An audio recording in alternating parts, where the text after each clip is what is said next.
and welcome back. So today, what keeps coming up in my awareness today is the word resentment. So I thought we would cover this today because I keep getting messages about, especially I think around my mum. I don't talk about my dad all that much, but around my mum. And, some messages I get have concerns over how she would feel if she ever stumbled upon these videos or if she ever stumbled upon my first book.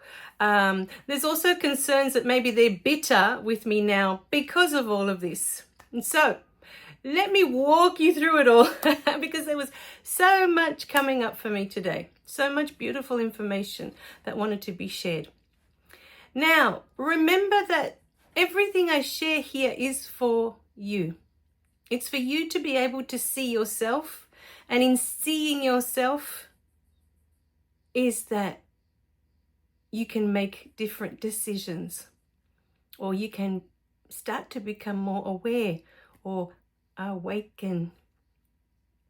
So what was coming through today, firstly, I wanted to walk this person through what's been happening with my parents so that they don't have to worry that they're ever going to stumble over my YouTube channel or any of my books or any of that. So when my daughter was born, and this was over 12 years ago now, my parents had asked to come and spend they wanted to come and see her when she was born. Now, I do not remember this conversation at all. I really don't. After, my daughter was born. Apparently they called and, mum said that they wanted to come and meet her. And at the time, when my daughter was born, I had told a few people, actually quite a few people were offended by my words and my actions at the time. But when she was born, all I wanted to do was settle in with her. I didn't want input from anyone outside. I didn't want my parents, I didn't want my husband's parents coming in and telling us what to do and how to do it and what we're doing wrong and all of that, because I had already grown up with all of that. People pointing out every single mistake that you make, So I had asked for some time. I didn't say don't come. To my mum at the time, I was teaching piano and the two front rooms were taken up with the piano and we only had the two bedrooms at the back. So it's such a small space. I really didn't have anywhere to put them. And so I said to them, look, before I start work, I have a couple of weeks where it's school holidays and the kids aren't doing lessons. You can come and stay then. But they saw that as, I don't want them here. And perhaps at the time I didn't.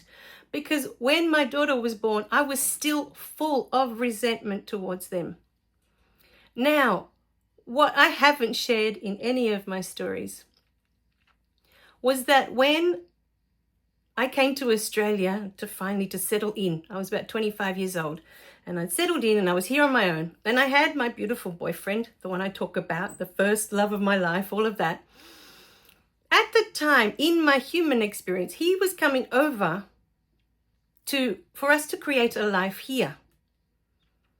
And in that week that he was about to get on a plane and come over here, my parents call up and my mum tells me that they're coming to live here. They're coming back to Australia to live here.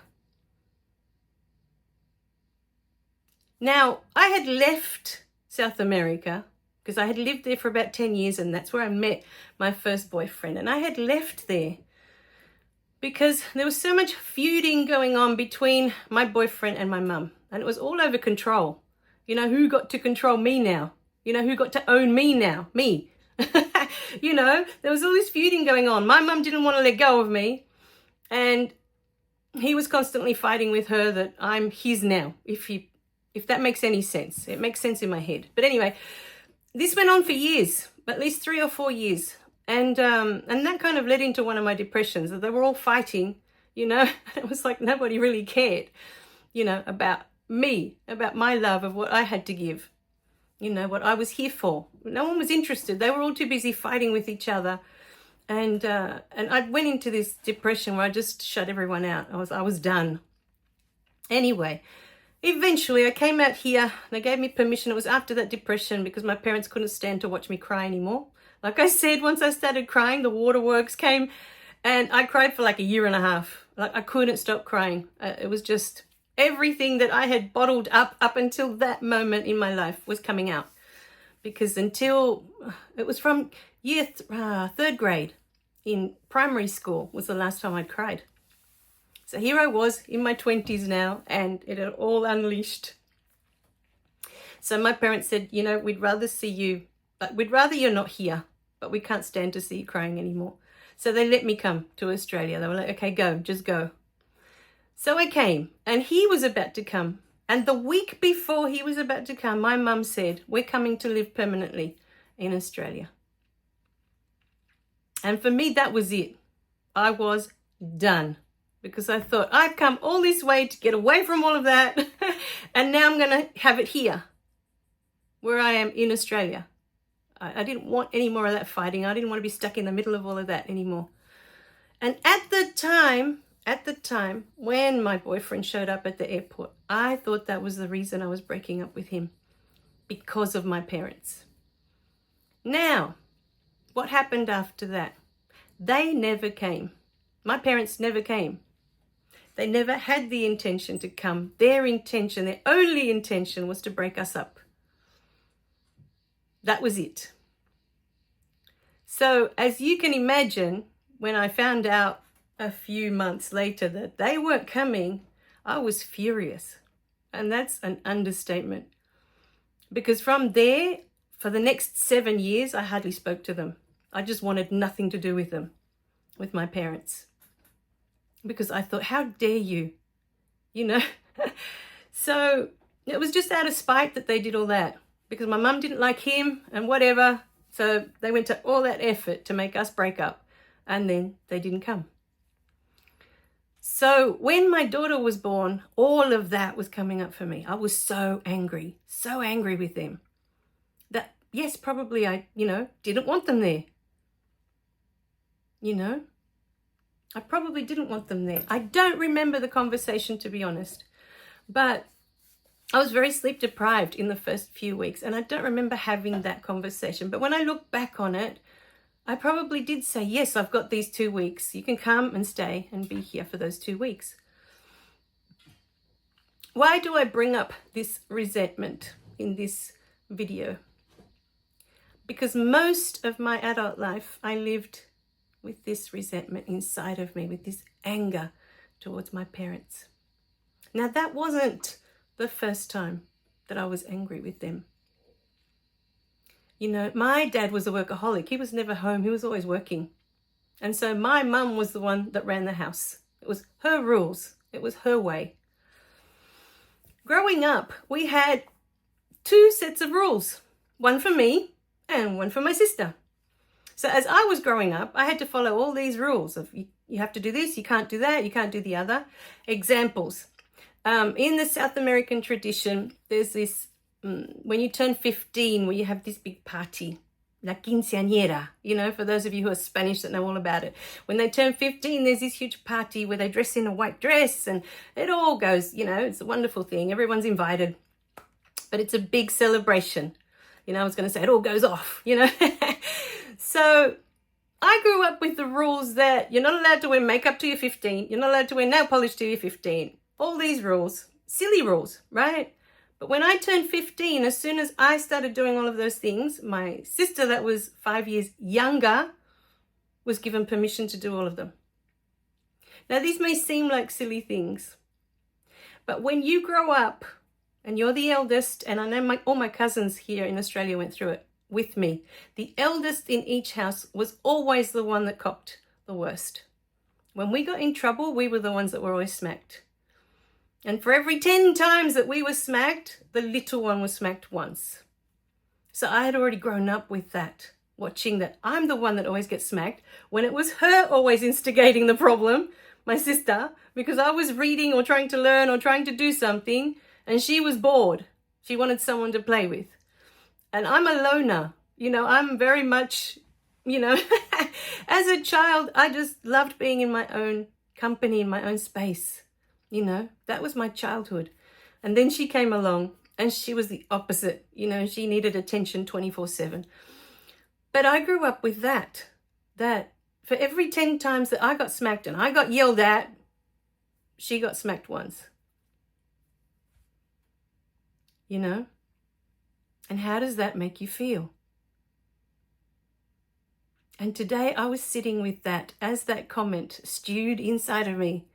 How would this make your parents feel if they heard all of this, if they read your books? And then I realized, for those of you that know me well enough now, I am not here to trash my parents. I'm not here to trash my mom. I'm not here to roast her. This is not what the videos are about. But as this anger was coming up inside of me today, and I was remembering all of this, my childhood, I thought to myself, yes, I remember now. How does it feel when I'm the one always getting smacked and watch that my younger sister doesn't? How does it feel when I'm the one that's always getting yelled at because I'm the eldest and I should understand, even though I'm still a kid? How does it feel when you've been given all these rules and they don't apply to the other children that live in the house? How does that feel? And today, just thinking about it, thinking of it as the child I was so angry inside. There was so much anger. And I thought, yes, that's what I came to experience. I came to know what that feels like when there is inequality in an environment, when we aren't treated equally. How does that feel? How does it feel when you're the one being punished all the time? And you're not the one that's causing the trouble. You're not the troublemaker. How does it feel? Frustrating, annoying, but most of all, it makes me angry. And today, as I was going through all of that, I was owning that anger for the first time. Because I lived my whole adult life angry about all of that. Never understanding that this was the experience I came to have. And seeing it for what it was. Now, coming back to when my daughter was born. Because this came up when I went to see my parents last year in September. And I got to find out, when my daughter was 4 years old, we had set everything up for them to come and visit, and they could stay as long as they wanted. Everything set up. They had everything they could possibly need to be here and to be a part of my daughter's life and to get to know her, and they could get to know them. And I called them. I was so excited to tell them the news. She's 4 and she's 2 days at preschool. So she had the whole week, my daughter, and they could be with her all the time and get to know her, and she would get to know them. I was so excited. And my mother-in-law was the one that set all of this up because she had space where she lived. And so they'd have their own little private space there. No one would interrupt them. They'd get good night's sleep, you know. It was just really beautiful that my mother-in-law offered this. And they said no at the time, that they were done with traveling. Even though every year they had been 2 to 3 times a year to Mexico to see my sister. That was all right. But now, you know, that my daughter was 4 and I really wanted them to meet her, they didn't want to travel anymore. And what did I find out when I went to South America last year? Now, this is how resentment works. When you don't resolve your issues. One of the first things my mum throws in my face is that I didn't want them here when my daughter was born. When you want someone in your life, you make space for them. This is what she said to me. And so I apologized. Because at the time, I was in a very different space. I was living out my human experience. And in that moment, I was full of resentment towards them, especially towards her. So I had to apologize. because I wasn't in the space that I am in now.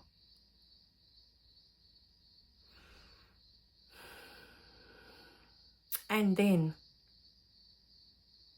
I said to them, it's such a shame that when my daughter was 4 and you had the chance to come, you guys couldn't come because of all your health issues.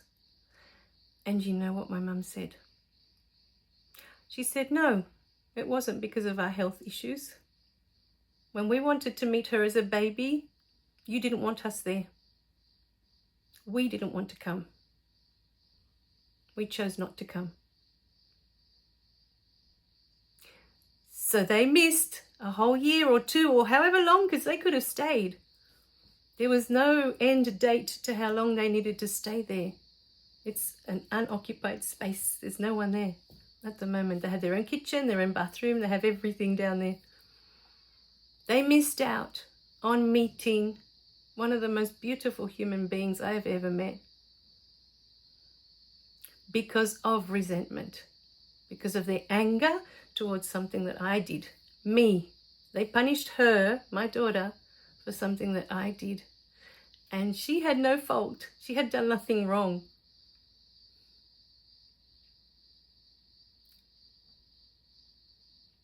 So this is resentment, and this is how it plays out in the world.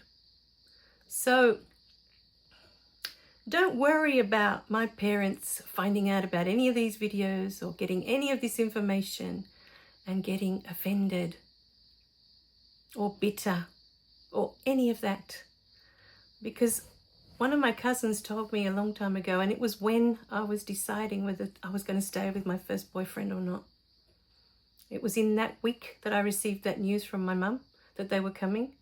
She said to me, my cousin said to me, she pulled me aside and she said, you choose what you want for you, because people will get offended no matter what you choose.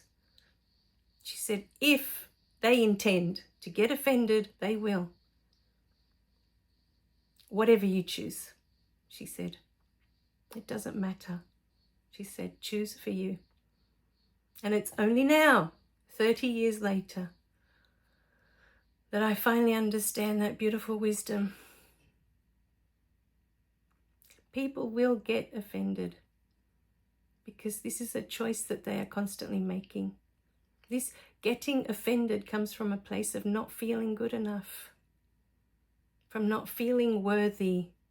And the reason I always bring up the other side, not just my side, is because there are so many people in the world still living in that resentment, holding grudges towards others.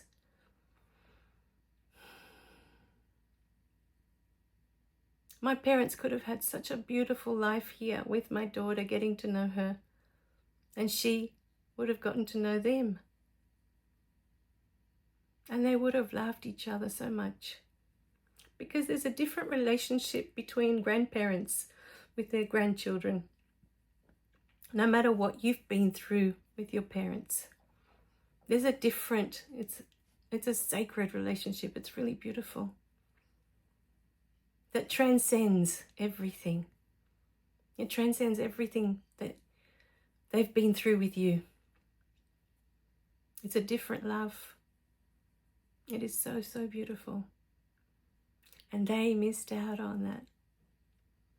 Because perhaps at that time, my mum already felt like she wasn't worthy, she wasn't good enough, and that's why I didn't want her here when my daughter was born. And it had nothing to do with that, and everything to do with my anger and my resentment towards her for all the different rules as I was growing up, for being punished 10 times more than my sister as I was growing up,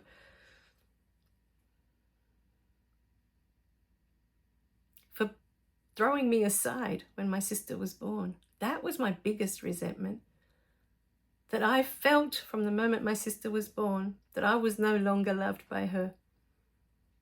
I have a glimpse, a memory of perhaps being loved before my sister came.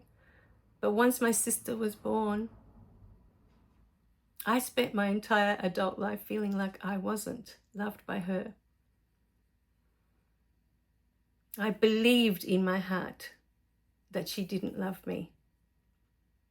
that she loved my sister, because they had so much in common. They were so similar. She could see so much of herself in my sister and nothing in me. I was so different to her. So different. And yet in so many ways the same. I see so much of my mum in me. For one, I have her eyes. But I also have this sense of when she really wanted to do something, she just did it. She didn't hesitate, and she didn't think twice and sit down and do all the pros and cons and all of that. She just did it. And I have that. Otherwise, all of these books wouldn't have been written. And I wouldn't be sitting here talking to you just like nothing. No fear. That was my mum, no fear. She's the bravest woman I've ever met.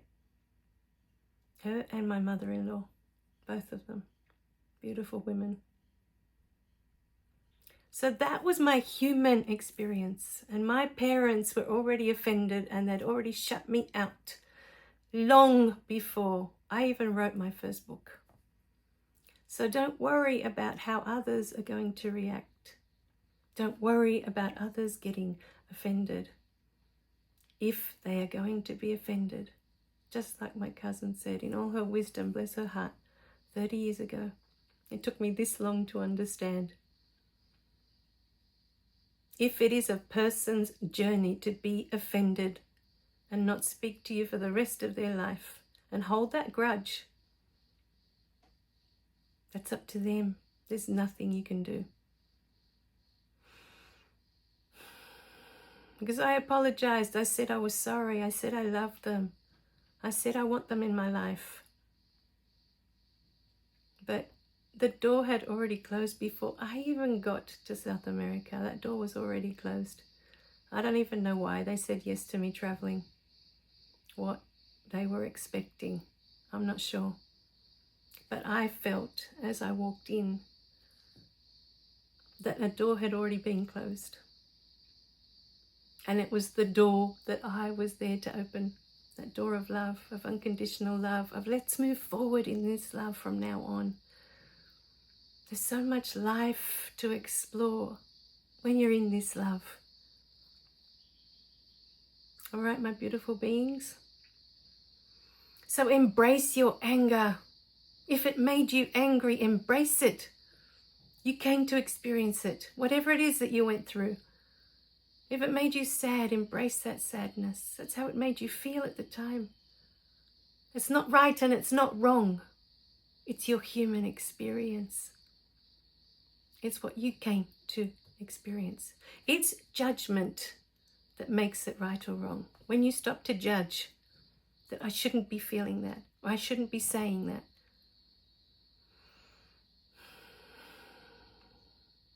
But love sees only love. And in the next video, I'm going to share something really important that came up in When Love Leaves, that many of you may not know, but it's really important to have this information moving forward. All right, my beautiful beings, I love you guys. Remember to click like and subscribe so you don't miss any of the messages. And own all your feelings. You have a right to feel them. There's nothing wrong with feeling these beautiful feelings you've been given. They're there for a reason. All right, my beautiful beings, I love you dearly. Bye for now.